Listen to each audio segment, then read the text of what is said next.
Born in the labs of Jurassic World, the Indominus rex is no real dinosaur. It's a fictional hybrid, stitched together from DNA to be the ultimate predator. But what if the most terrifying hybrid dinosaur ever engineered faced the brutal reality of the Mesozoic era? Could its genetic hybrid really survive out there in the wild with actual T.rexes, Spinosauruses, and raptors? Or would evolution's greatest hits crush this lab-made abomination and become just another meal in the food chain? Let's find out in today's video. Understanding the Indominus rex, strengths and weaknesses. Let's be clear on one part. The Indominus is a science experiment. It's part T-Rex, part raptor, part who knows what else. But the Mesozoic era wasn't a theme park. This was a world where predators honed their skills over millions of years, and you needed some solid characteristics to survive. And the other part, to be clear, is just how they created this deadly animal. The creation of the Indominus rex is nothing short of a chaotic, cutting-edge nightmare brought to us by the minds at Jurassic World. This hybrid predator wasn't just a simple mix of dinosaurs, oh no. It was designed to be the ultimate killing machine, a beast worthy of a blockbuster. Its DNA is a Frankenstein mix of some of the most dangerous creatures in history.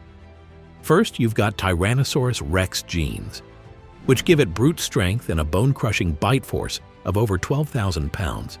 Then, Velociraptor DNA makes it dangerously intelligent, incredibly fast, and capable of problem-solving, communication, and even planning ambushes. But it doesn't stop there. To make Indominus even deadlier, scientists threw in genes from modern animals.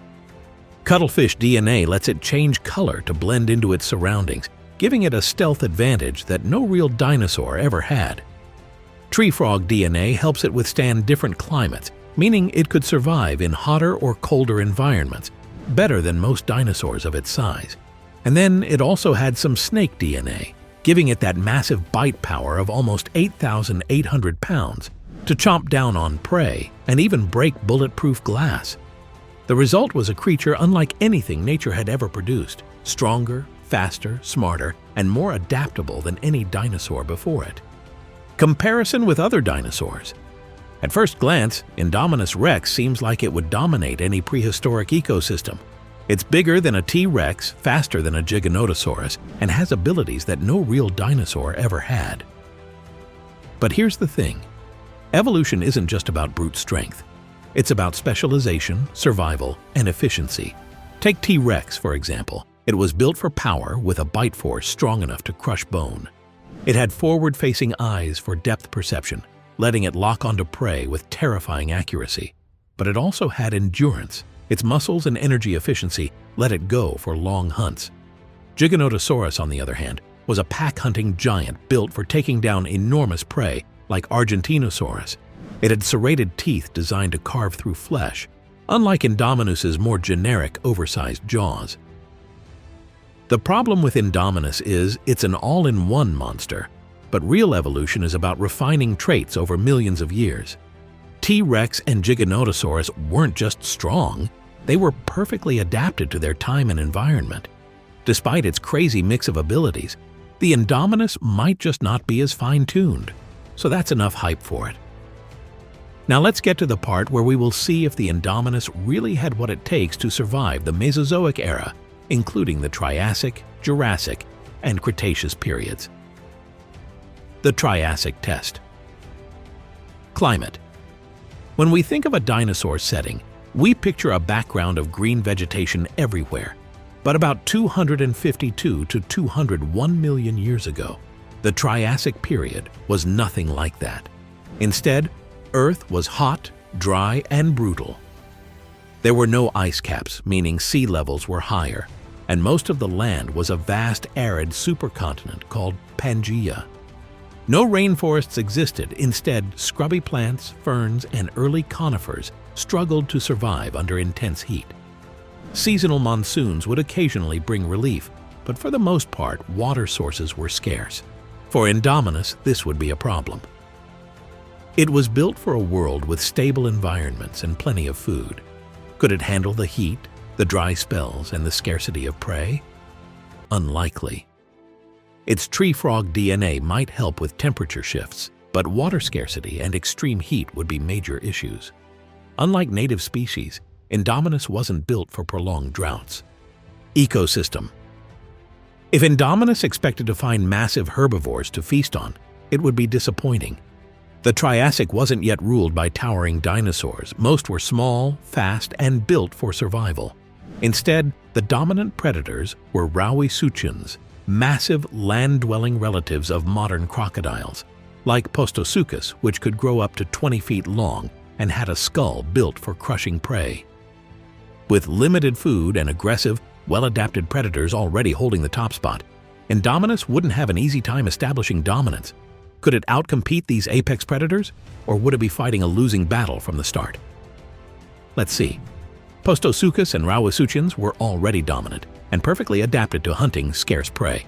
Indominus, being larger, would need more food, something the Triassic just couldn't provide, so it might struggle to sustain itself. Potential prey. Indominus rex would have a serious diet problem in the Triassic, unlike the Jurassic or Cretaceous, where massive herbivores roamed in herds. The Triassic had smaller, faster prey like Chilophysis, a sleek 10-foot-long theropod that hunted in packs.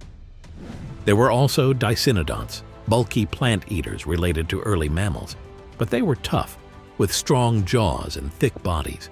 Even worse, early crocodile relatives like Protosuchus were fast, armored, and hard to catch. Indominus was built for ambush hunting and struggled with such nimble prey. It needed large food sources, but Triassic ecosystems just weren't built to support a giant apex predator. Competition. If Indominus wanted to rule the Triassic, it had to deal with Postosuchus, and that's a big problem. This 20-foot-long killing machine had a powerful bite, strong limbs, and insane endurance. Unlike Indominus, which relied on camouflage and ambushes, Postosuchus was a persistent predator, meaning it could chase prey down over time. Worse, it didn't hunt alone. Rauisuchians dominated the land, controlling food sources Indominus needed. Even with its intelligence and power, Indominus wasn't built for prolonged fights. Against seasoned predators like Postosuchus, it might find itself outmatched, outlasted, and starving. Challenges. Indominus rex was designed to take down massive prey. But the Triassic just didn't have enough to sustain a giant predator. The largest plant eaters, like Placerius, were short, stocky, and not abundant enough to be a reliable food source. Meanwhile, most prey were small, fast, or armored, making them difficult to catch. Without consistent meals, Indominus would struggle. Unlike real predators that evolved to handle scarcity, Indominus wasn't built for long-term survival. It needed food often. In the Triassic, starvation wouldn't be a possibility. It would be a guarantee unless it could completely change its hunting strategy. Now you'd say that Indominus was one of the smartest dinosaurs ever designed, and with problem-solving skills, it could rival primates, but intelligence doesn't fill an empty stomach. Even if it found clever ways to hunt, the issue remained. There just wasn't enough food. Maybe it could outsmart Postosuchus, steal kills, or set traps, but that still wouldn't change the climate. The extreme heat, long dry spells, and scarcity of water were completely foreign to a dinosaur designed for the humid jungles of the Cretaceous. Intelligence might help, but not enough to overcome a world it simply wasn't built for. So if Indominus somehow landed in the Triassic, it wouldn't last long. The Jurassic Showdown. Now we are in the dinosaur paradise, meaning the Jurassic, which was 201 to 145 million years ago. Climate.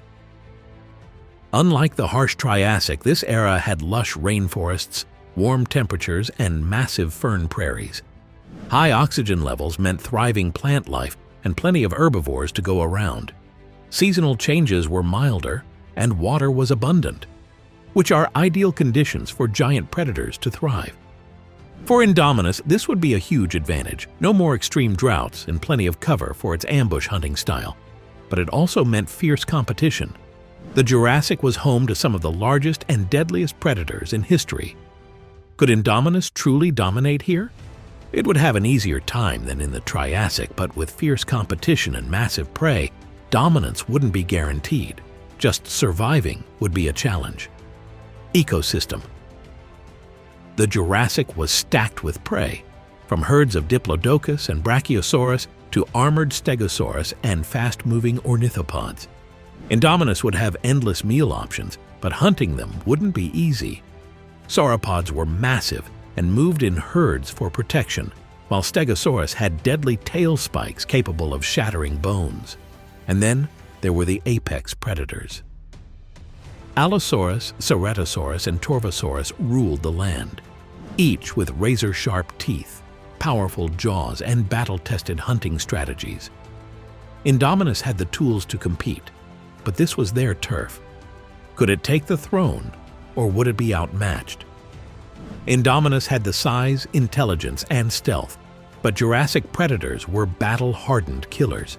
Against them, it might win some fights, but ruling the era? Not really. Potential prey. Indominus Rex would have massive prey options in the Jurassic, especially slow-moving sauropods like Brachiosaurus and Diplodocus. These giants weren't fast, making them easy targets for an ambush predator like itself. However, their sheer size would make them difficult to take down, and even a predator this large would need to strategize to pierce their thick hides.